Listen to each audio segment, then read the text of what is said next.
সংস্কার নিয়ে যে এত কথাবার্তা হচ্ছে না, 100টা পণ্যের উপরে ভ্যাট দিয়ে চালু করে দিয়েছেন। তারপর আবার কিসের সংস্কার? ওটাই তো সংস্কার। খা বা না খা, মর বা না মর, আমার তো IMF-কে মানতে হবে। পিওরলি সবাই বলেছে IMF-এর সাজেশন, সেটাতে চলছে। এরপরে ওয়ার্ল্ড ব্যাংক যে সাজেশন দেবে তাই হচ্ছে।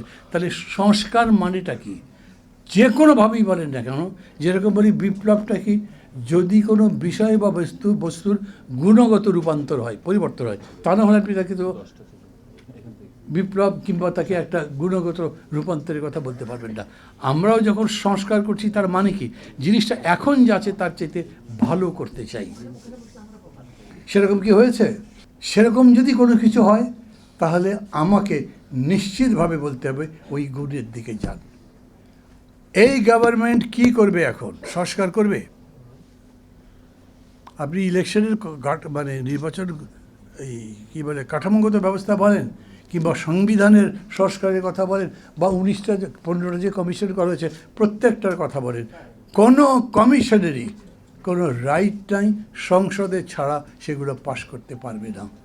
এটা একটা রাজনৈতিক দল পজিশন নিয়েছে। তো আমি তাদেরকে জিজ্ঞেস করলাম যে ভাই, আমরা 40টা পার্টি বসবার পরে ধরেন 4টা পয়েন্টে একমত হয়েছি যে এই কটা ব্যাপারে সংস্কার করা যায়, করা যাবে, সেটা ওনারা এটার কোনো জবাব দিচ্ছেন না।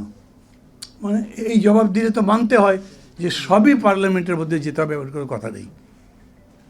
ওনারা নিজেরাই বলছেন 2 টার্মের বেশি, 2 কনজিকিউটিভ টার্মের বেশি প্রাইম মিনিস্টার হওয়া যাবে না।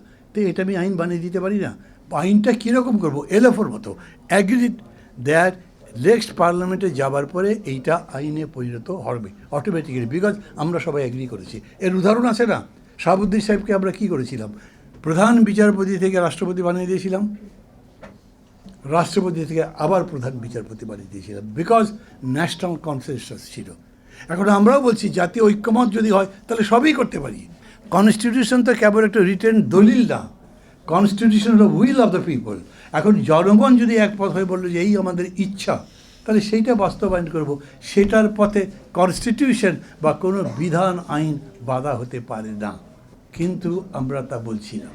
ডক্টর ইউনূস যখন বলেন যে ঐক্যমত্যের ভিত্তিতেই আমাদেরকে সংস্কার করতে হবে, তখন ঠিকই কথা বলেন। জোর করে করবেন নাকি? আপনি চাপিয়ে দিতে পারবেন? দেবেন না, দিতে পারবেন না। কিন্তু যদি ঐক্যমত্য না হয় তাহলে কি? ইউনূস সাহেব কী বলেছেন? আমি ভোট দিয়ে চলে যাব। আচ্ছা, যদি ইউনূস সাহেব ভোটের আগেই চলে যায় তাহলে কী হবে বলেন তো? ওনার এমন মেজাজ খারাপ হয়ে গেলে, দূর এদের দিয়ে কিচ্ছু হবে না, আমি থাকবো না। যদি চলে যায় তখন কি হবে? একটাই ওয়ে আছে, তখন মার্শাল্লাহ হতে হবে। গভর্নমেন্ট করবে কাকে দিয়ে? আর করা যাবে না তো। অতএব প্রত্যেকটা দলকে এখন থেকেই একটু বুঝে শুনে চলা উচিত।